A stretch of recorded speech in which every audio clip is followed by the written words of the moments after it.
vocês em Romanos capítulo 10. A gente vai dar sequência na série de mensagens que estamos fazendo em Romanos. Então, no domingo passado nós analisamos Romanos 9 e agora a gente entra em Romanos 10. Nós vamos meditar hoje do verso 1 até o verso 13. Romanos 10, vamos meditar do verso 1 até o verso 13.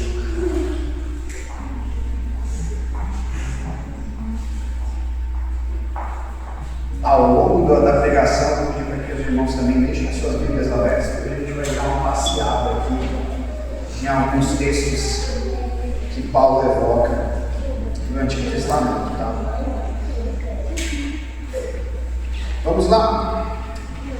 Verso 1 diz assim: Irmãos, o desejo do meu coração e a minha súplica a Deus em favor deles é para que sejam salvos, porque dou testemunho a favor deles que têm zelo de Deus, porém não com entendimento, desconhecendo a justiça de Deus e procurando estabelecer a sua própria justiça, não se sujeitaram à justiça que vem de Deus, porque o fim da lei é Cristo para a justiça de todo aquele que crê.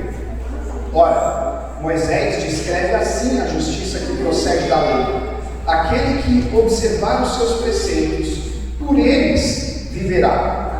Mas a justiça que procede da fé afirma o seguinte: não pergunte em seu coração quem subirá ao céu, isto é, para trazer Cristo lá do alto, ou quem descerá ao abismo, isto é, para levantar Cristo dentre os mortos.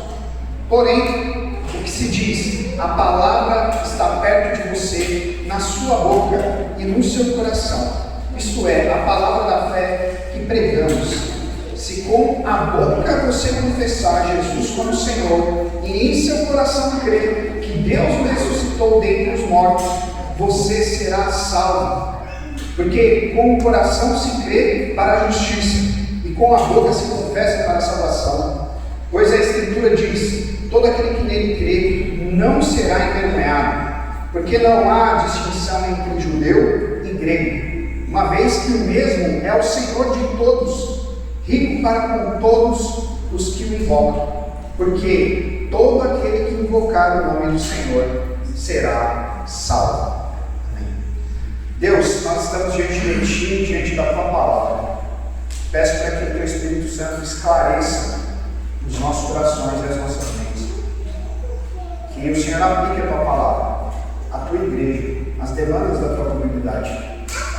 Em nome de Jesus é que eu oro. Amém.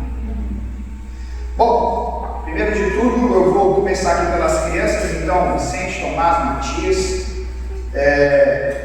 tem isso também. Vou contar aqui uma história chamada A Cidade Escura e o Herói da Luz. Peço para que vocês prestem bem atenção aqui. Numa cidade chamada Sombria, todo mundo tentava construir grandes torres, enormes torres, para se chegar até o céu. Mas todas as vezes que eles tentavam construir uma enorme torre, elas sempre caíam. Um menino chamado Elion também tentou, mas sua torre desmoronou. Chorando, ele disse: nunca vou conseguir, não há esperança para mim, nunca vou conseguir erguer uma torre que vai ao céu. De repente, uma luz forte brilhou no céu e apareceu um herói com uma espada de luz. E ele disse: eu sou o caminho, quem crer em mim e disser que eu sou o Senhor, terá a vida, a verdade e ascenderá aos céus. Elion entendeu que suas torres não salvavam, então ele disse: tu és o Senhor. Na mesma hora a espada brilhou mais forte e uma alegria tomou conta dele. Elion correu pela cidade gritando: parem de construir as suas torres, o herói já veio, basta acreditar nele. Alguns riram, mas outros acreditaram e repetiram: tu és o Senhor. E a cidade que antes era sombria começou a brilhar por causa do herói que venceu a morte. Bom, meninos, nós vamos estudar hoje sobre justiça própria e a justiça de Deus. Vocês não aprenderam ao longo da vida de vocês que, para que vocês possam chegar a Deus, vocês vão precisar confiar na justiça de Cristo.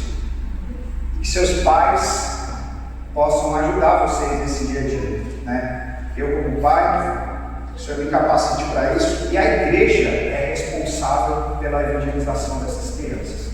Então, que Deus nos dê sabedoria para que eles não cresçam no moralismo e no legalismo, mas que eles confiem na justiça de Cristo. Amém? Bom, vamos lá, meus irmãos. Agora o papo começa a ficar um pouquinho mais profundo. Bom, nós estamos estudando Romanos, já entramos agora na quarta sessão de Romanos. Só recapitulando, Romanos, essa carta ela é dividida em 5 sessões. A primeira sessão, que vai ali do capítulo 1 até o capítulo 3, ele fala sobre a universalidade do pecado, como todos se afastaram de Deus, como todos se fizeram inúteis, como todos pecaram, como todos estão destituídos da glória de Deus. Então, Paulo fala a todos, tanto judeus, quanto gregos, quanto gentios, que todos estão em pecado. Na segunda sessão dessa carta, ele vai falar sobre a justificação que se dá através da fé em Cristo, não pela lei. Então, essa segunda sessão vai do capítulo 3 até mais ou menos o capítulo 5, onde Paulo ele descreve como é que o ser humano pode então ser salvo, e não pelo cumprimento da lei, mas sim pela obra redentora de Jesus Cristo, confiando em Jesus Cristo, pela fé em Jesus Cristo, nós então somos justificados. Na terceira sessão, ele vai falar então como é que se dá a vida de um verdadeiro cristão. Como é que nós nos relacionamos agora com a lei? Como é que nós somos de fato libertos do pecado? E como é que nós vivemos no Espírito? O capítulo 8 ele fala sobre essa vida no Espírito. Tá? E a quarta sessão, que é onde nós estamos agora, que vai do capítulo 9 até o capítulo 11, ele fala sobre como Israel está dentro deste plano redentor de Deus. E aqui que Paulo começa a tratar um tema um pouco mais específico com a nação de Israel. Mas ao mesmo tempo ele começa a se desdobrar e a falar que Deus tem um plano específico, um propósito para a nação de Israel, e como isso favorece os gregos e os gentios, ou seja, nós. E ele entra aqui no capítulo 9, primeiro já dizendo que ele sentia grande tristeza, grande pesar, e se pudesse ele seria amaldiçoado por Cristo, ou seja, ele seria lançado no inferno para poder salvar os irmãos dele, os compatriotas, os israelitas. Mas ele sabe que isso não é possível. Então ele diz com grande pesar que ele sente muito, porque os israelitas rejeitaram o Messias, rejeitaram o Evangelho de Deus. E aí ele começa a se aprofundar um pouco mais nesse tema, dizendo: olha, mas não pensem vocês que por muitos terem rejeitado a Jesus, todos os de Israel rejeitaram o Messias. Não, existe um Israel dentro de Israel. Existe um Israel que Deus escolheu, que Deus separou, um remanescente fiel, onde ele vai até falar um pouco mais disso no capítulo 11. E aí ele começa a se aprofundar cada vez mais no quesito de eleição, predestinação, como é que Deus escolhe alguns para a salvação e como é que Deus rejeita outros no seu grande propósito. E ele chega a uma conclusão de que Deus é soberano sobre a salvação. Não há um mérito específico para que você seja salvo, mas é Deus em que na eternidade escolheu aqueles que haveriam de ser salvos. Contudo, Paulo termina dizendo sobre a responsabilidade humana. Não é porque existe a eleição divina, não é porque existe a soberania de Deus na salvação que não há responsabilidade.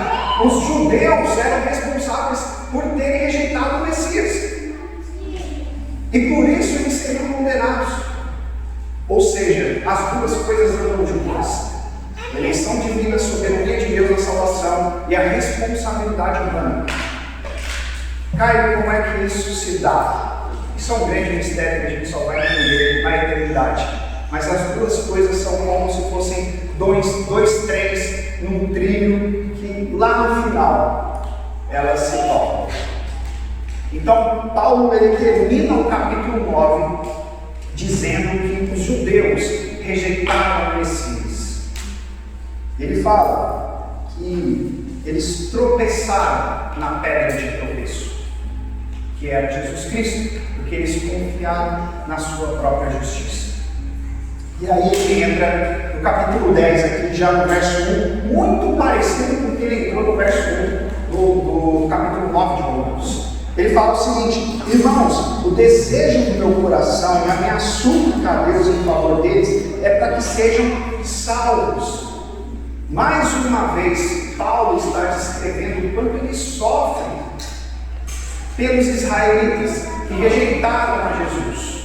E é um ponto importante aqui, porque quando ele fala que ele ora a Deus, ele suplica a Deus para que eles sejam salvos, ele está querendo dizer que os judeus estão condenados, estão perdidos, uma vez que eles rejeitaram Jesus.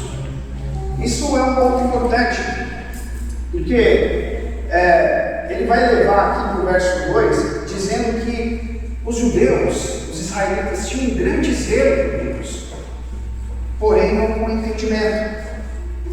Então, não significa que ser zeloso, não significa que ter um grande conhecimento, você ter um ardor pela verdade, significa que você seja salvo. Não.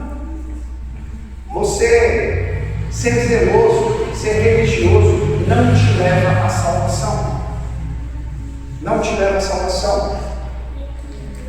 E aí, ele vai dizer por que esse zelo não levava a nação de Israel a ser salva. Porque justamente o que eles faziam era sem um entendimento profundo do que era a justiça de Deus. Ele vai dizer lá no verso 3: desconhecendo a justiça de Deus e procurando estabelecer a sua própria justiça, não se sujeitavam à justiça que vem de Deus. Ou seja, olha, eu tenho Paulo dizendo, né? Eu oro para que os judeus sejam salvos. Essa é a minha súplica. Isso é um ponto também importante, irmãos, porque Paulo tinha acabado de falar sobre a eleição e sobre a soberania de Deus. E existe no meio reformado um certo fatalismo, né? De tipo, olha, Deus já elegeu, então para que eu tenho que pregar? Para que eu tenho que orar? E não, Paulo ele não cria dessa forma. Muito pelo contrário, Paulo orava como se a salvação dos judeus dependesse da oração dele e não da eleição divina. Porque saber sobre a soberania de Deus tem que nos impulsionar, enquanto igreja, a clamar pelos perdidos, ainda ter mais amor pelos perdidos. A nossa súplica tem que ser em favor dos perdidos, mesmo sabendo que Deus, em última instância, salva. A nossa oração, ela tem que ser como se fosse para mover o coração de Deus. Fala, Senhor, salva aquela nação. Era assim que Paulo se comportava diante de Deus, e é assim que ele falava para os judeus. Porém, ele diz que os judeus estavam perdidos porque, apesar do zelo, apesar do conhecimento das profecias que eles tinham, de todos os privilégios que eles tinham, eles tropeçaram na pedra de tropeço. Eles confiaram na sua justiça própria. Eles confiaram de que eles eram capazes de seguir toda a lei que Deus deu a eles. Tanto é que o judaísmo ele vai cada vez mais se sofisticando por causa da lei mosaica. Você tinha as leis cerimoniais, as leis civis, a lei moral. O judaísmo ele vai ficando cada vez mais sofisticado, porque para cada lei eles acrescentavam um pouco a mais, um peso a mais. E aí você tinha várias seitas dentro do judaísmo, qual delas era o faraisaísmo, a qual Paulo pertencia.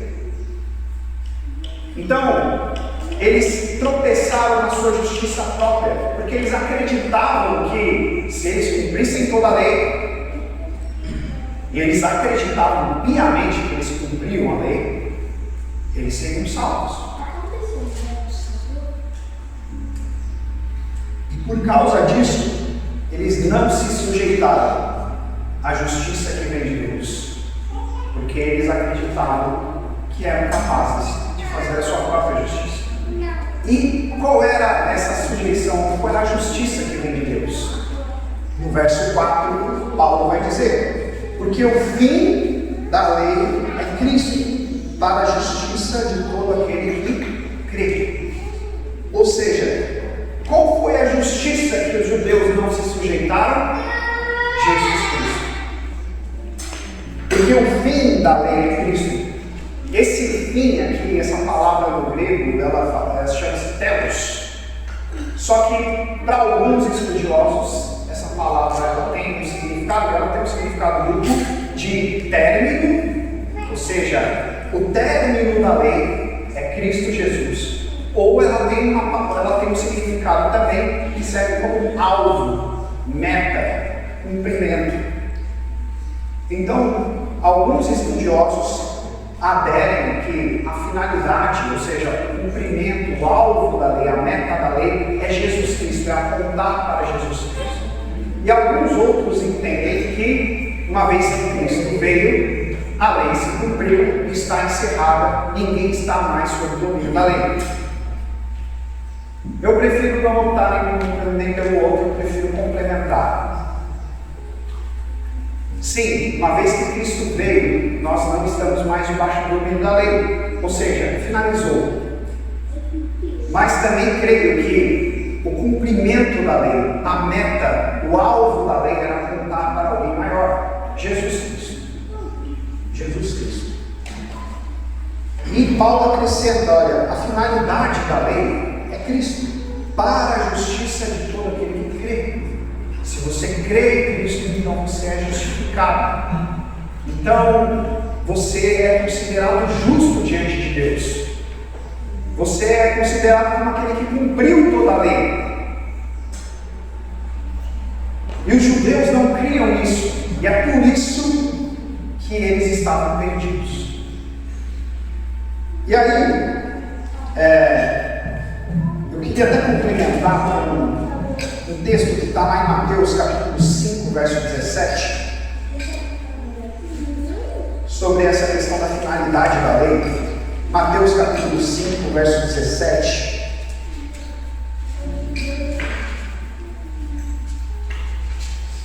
Foi até um texto que Juliano leu na escola bíblica, e eu queria trazer ele aqui para a nossa reflexão.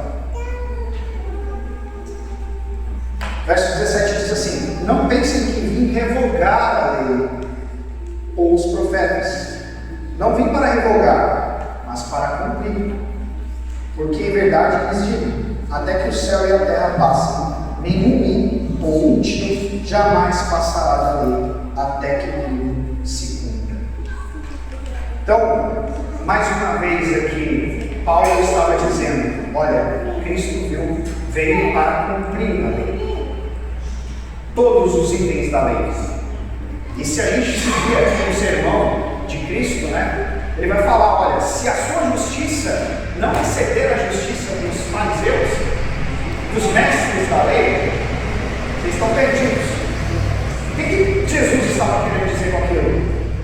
Olha, se você achar que você pode cumprir a lei, assim como esses mestres fariseus acham que podem cumprir, vocês estão perdidos. A justiça de vocês precisa exceder muito para que vocês ascendam ao reino dos céus.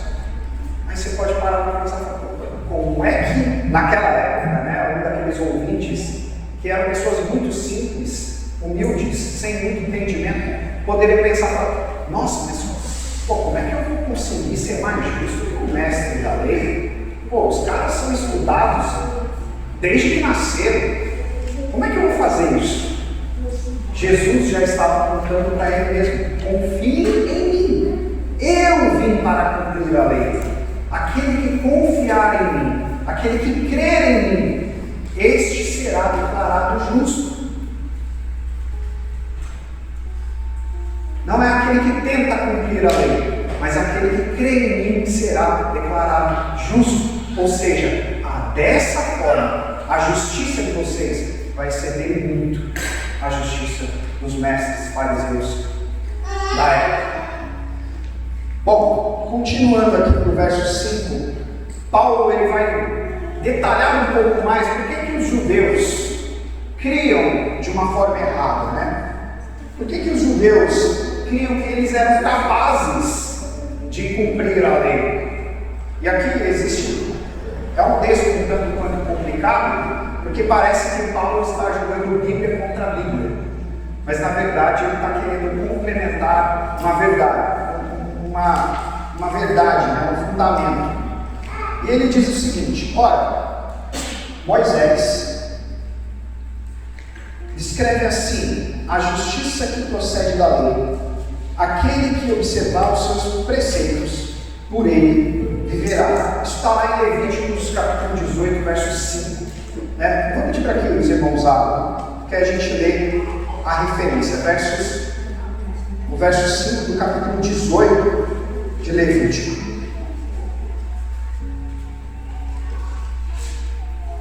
O que Paulo evocou esse texto de Moisés, né?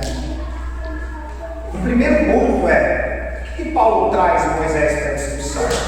Lembrando que Paulo aqui ele está conversando com judeus recém-convertidos. Os judeus respeitavam quem como autoridade patriarcal? Moisés.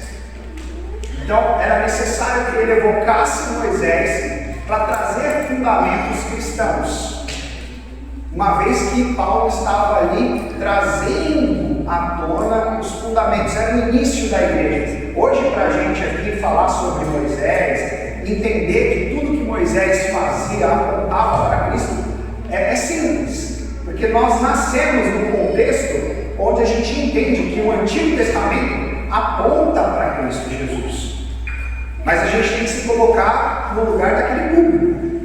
Eles não tinham o Novo Testamento, o Novo Testamento estava acontecendo, né? Então Paulo ele estava trazendo textos muito importantes para os judeus, para dizer o seguinte: olha, isso aqui aponta para Jesus.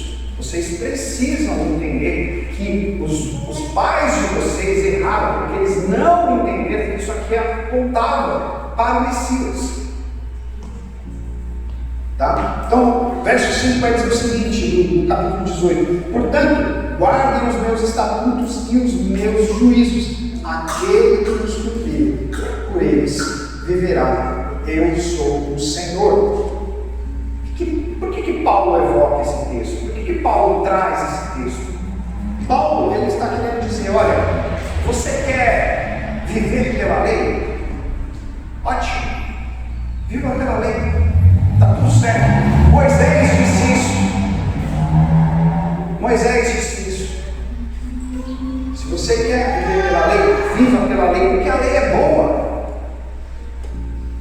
Mas o que Paulo está querendo trazer com esse texto?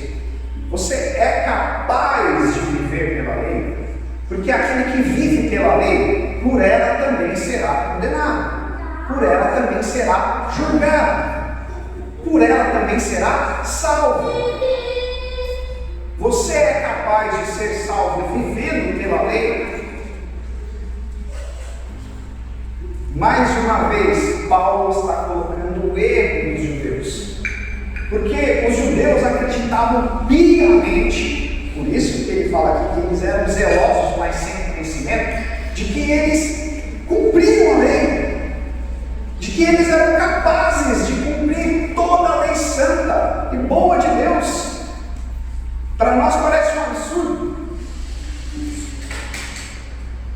mas um pouquinho mais na frente a gente vai se aprofundar nesse tema. E a gente deságua em algo chamado moralismo e legalismo, que é muito parecido com os dias de hoje, que a gente vive, o que os judeus erravam, né? Então, Paulo está dizendo: olha, Você quer observar a lei? Você vai ter que viver por ela. Se você quer ser salvo pela lei, você vai ter que cumprir toda a lei. E aí Deus vai te julgar pela lei, a regra da lei. E aí Paulo ele segue, ele diz o seguinte: mas olha, a justiça que procede da fé, não da lei, afirma o seguinte: não pergunte em seu coração, quem subirá ao céu, isto é, para trazer Cristo lá do alto? Ou quem descerá ao abismo, isto é, para levantar Cristo dentre os mortos? Porém, o que se diz, a palavra está perto de você, na sua boca e no seu coração, isto é, a palavra da fé que pregamos. Paulo traz mais um texto de Moisés. Vamos abrir lá no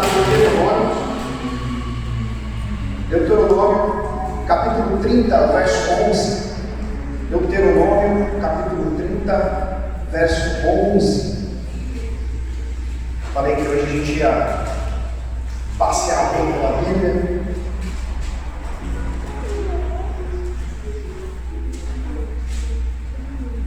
Bem que hoje em dia está fácil, né? Só no celular, você vai lá, clica e já acha.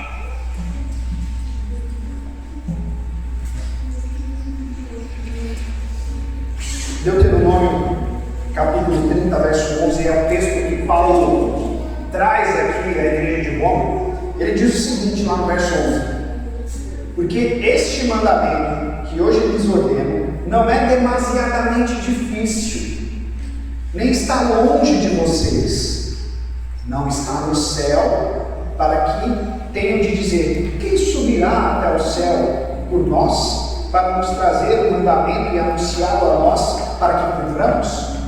Nem está do outro lado do mar, para que tenham de dizer: quem irá atravessar o mar por nós, para nos trazer o mandamento e anunciá-lo a nós, para que cumpramos? Pois esta palavra está bem perto de vocês, na sua boca e no seu coração, para que vocês a cumpram. Então Paulo traz esse texto e ele faz uma releitura. No texto original ele fala sobre mandamento. Olha, o mandamento não está longe de vocês. Mas na releitura e no ressignificado de Paulo ele fala sobre o quê? Cristo. Quem descerá, quem irá lá do alto trazer Cristo? Ou quem descerá ao abismo, isto é, para levantar Cristo dentre os mortos? Ele faz uma releitura. Por que ele faz isso? Porque os judeus, por conta dessa passagem especificamente, eles acreditavam que era fácil cumprir a lei, era fácil cumprir os mandamentos. Moisés fala: olha, os mandamentos não são demasiadamente difíceis. Vocês não precisam ir até lá aos céus para trazer os mandamentos para si. Vocês não precisam percorrer o mar ou atravessar o mar a nado para trazer os mandamentos para perto de vocês. Não, o mandamento está perto de vocês, o mandamento está na boca de vocês, o mandamento está no coração de vocês. Então os judeus pensavam: opa, não é tão difícil assim, eu não preciso me esforçar tanto. Mas o que Paulo está querendo trazer à luz é que Moisés estava apontando aquilo para Jesus Cristo. E aí ele faz essa leitura: olha, vocês não precisam construir torres para chegar aos céus e trazer Cristo à terra. Vocês não precisam ir até o Hades, ou o abismo, ou o inferno, para trazer Cristo dentre os mortos. Vocês não precisam se esforçar. Vocês não precisam fazer coisas demasiadamente grandes e difíceis para trazer Cristo para perto de vocês. E aí ele conclui, dizendo: a palavra está perto de vocês. E ele diz: a palavra está perto de vocês, na sua boca e no seu coração. A palavra encarnada veio. João, capítulo 1, verso 14. O Verbo eterno aquele que se fez carne, habitou entre nós, e nós vimos a sua maravilhosa luz. É isso que Paulo está querendo dizer. Não é sobre a lei especificamente, porque a lei é Cristo. Então, ele termina com ele vai agora trazer uma conclusão assim, essencial para a pregação do Evangelho, que é um verso que inclusive a gente lê bastante para anunciar as boas novas àqueles que não creem em Jesus, né? E é uma pergunta: tá bom, o que eu faço para ser salvo? Já que não é pela lei, não é pelas obras, já que é impossível alcançar o padrão de perfeição de Deus, o que é que eu faço para ser salvo? E no verso 9 ele vai dizer: se com a boca você confessar Jesus como Senhor, em seu coração crer que Deus o ressuscitou dentre os mortos, então você será salvo. Porque com o coração se crê para a justiça e com a boca se confessa para a salvação. Verso 11: pois a Escritura diz: todo aquele que nele crê não será envergonhado. Esses 3 versos seguintes, ele resume o Evangelho. O que você precisa fazer então, judeu? Você precisa confessar que Jesus Cristo é o Senhor. Você precisa crer de todo o seu coração que Ele é Senhor. Isso se resume no Evangelho. Você precisa crer no seu coração de que Deus ressuscitou Jesus. Jesus veio, viveu, morreu, ressuscitou e cumpriu toda a lei. Você precisa crer nisso. E ao crer nisso, você precisa confessar com a sua boca que Ele é o Senhor. Uma vez que você confessar, então você será salvo. Tão simples quanto isso. Nada além disso. E Paulo ele reforça, pois a Escritura diz: todo aquele que nele crê não será envergonhado. Todo aquele que nele crê não será envergonhado. E aí os 2 últimos versos que nós vamos meditar é o seguinte: porque não há distinção entre judeu e grego, uma vez que mesmo é o Senhor de todos, rico para com todos os que o invocam. Porque todo aquele que invocar o nome do Senhor será salvo. Ou seja, Paulo ele está querendo dizer o seguinte: olha, judeu, confesse o Senhor Jesus, mas o plano de Deus agora ele se estende para todas as nações, porque Deus ele é Senhor de todas as nações. Foi o que a gente leu agora no Salmo 22. O Senhor é Senhor de todas as nações. E através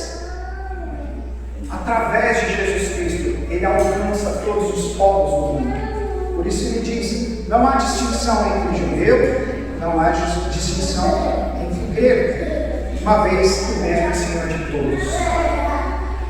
E Ele diz: porque todo aquele que invocar o nome do Senhor será salvo. Isso é um ponto importante. Porque quando ele cita aqui Joel, capítulo 2, verso 32, todo aquele que invocar o nome do Senhor será salvo, ele está equiparando Jesus a quem?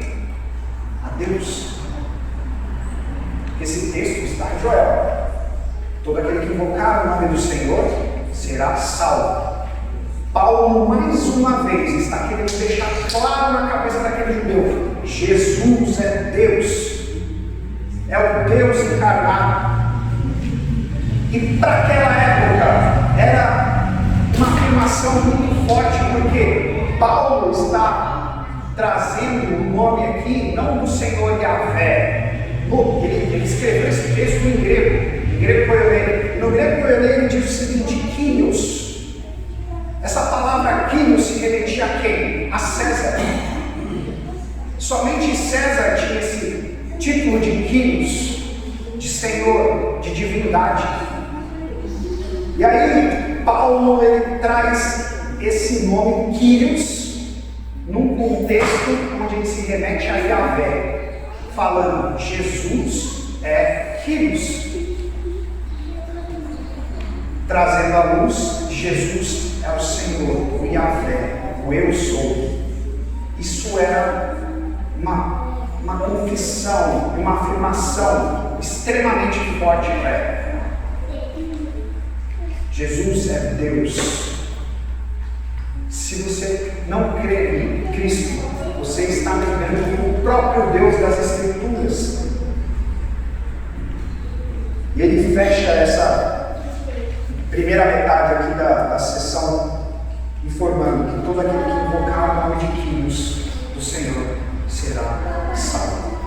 Bom, concluindo, indo para algumas aplicações práticas. Primeira conclusão. O texto ele nos mostra que o zelo sem Cristo ele é perdição. Trazendo para os nossos dias atuais, a moralidade cristã, que tanto hoje é pregada, principalmente no meio político, e isso pode ser tanto um espectro de esquerda, de direita, de centro, enfim. A moralidade cristã tem sido evocada de uma forma tão forte. Olha, você precisa ser um homem assim, sabe? Você precisa ser uma mulher assim, sabe? Você precisa criar os seus filhos dessa forma. Você precisa ter uma postura assim no trabalho. Você precisa ter um discurso de certo, de sim, de não. Legal. Isso tem que acontecer. Mas posso falar, sem Cristo, de nada vale. De nada vale. De nada vale você criar os seus filhos no caminho correto. De nada vale você ser um bom moço. De nada vale você ter um discurso corporalista se você não crê em Cristo. Você está perdido tanto quanto aquele que faz todo tipo de coisas horrorosas e hediondas. Porque no final das contas, não é a sua moralidade, não é o legalismo, não é o seu comportamento que te salva da condenação. É apenas Jesus Cristo. E Jesus Cristo é quem transforma o seu coração. E é por isso que o seu comportamento muda. E não o contrário. Então esse é o primeiro ponto. O segundo ponto.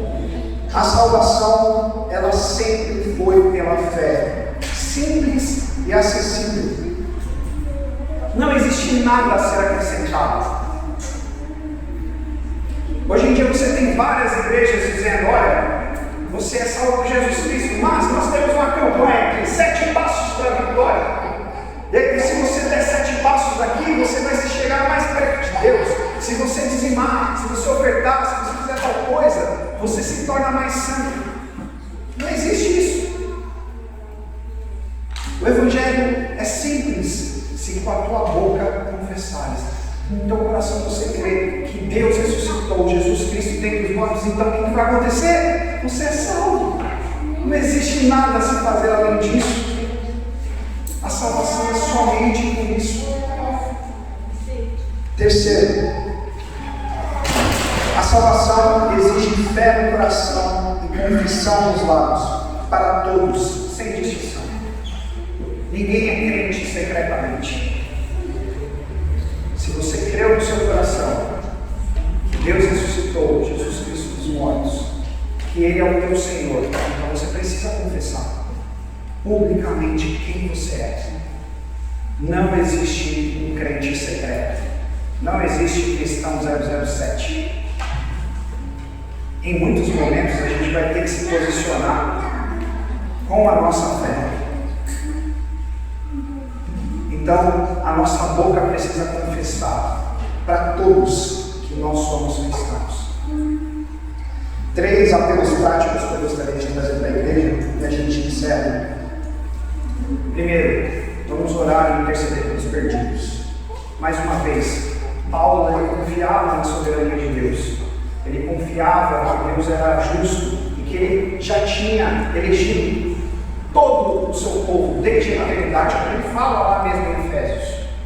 Mas ainda assim, o coração dele suplicava pela salvação de todos. Lá em Coríntios ele vai falar sobre isso. Fiz-me de tudo para com todos. Eu fiz-me judeu para com judeu, eu fiz-me grego para com grego. Eu fiz-me gentil para com gentil, eu fiz-me de tudo para com todos. Então o nosso coração, ele não tem que ser fatalista, mas ele tem que clamar pelos perdidos. Ore e interceda pelos perdidos. Segundo, confesse biblicamente a Cristo, como eu já falei. Quer seja as crianças na escola, quer seja você no seu trabalho, quer seja você na sua casa. Às vezes naquela reunião que é difícil, existem parentes, familiares que não creem em Cristo Jesus. Confesse Jesus Cristo naquele meio. E terceiro, continue anunciando o Evangelho a todo mundo. Não há distinção. Não há vizinhos, amigos, povos distantes. A missão ela não é opcional. Ela é parte do plano de Deus. Ide e pregai o Evangelho a toda criatura. Essa é a missão da igreja. Essa é a minha missão, essa é a sua missão. Amém? Vamos orar?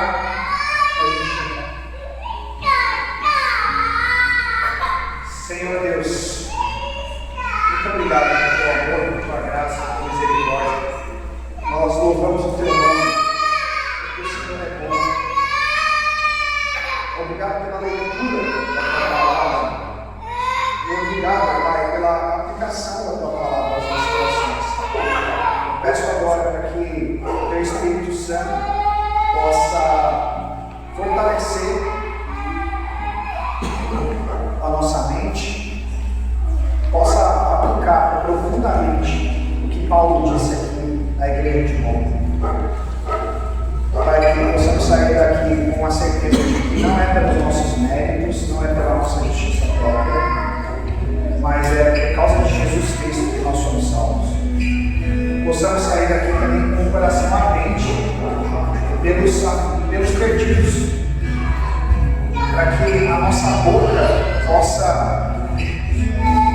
anunciar o Evangelho de Cristo a toda e qualquer criatura. E que assim, Senhor, possamos confessar Jesus Cristo em qualquer lugar que nós estivermos. Ser conosco, ser com a tua igreja. É a oração que nós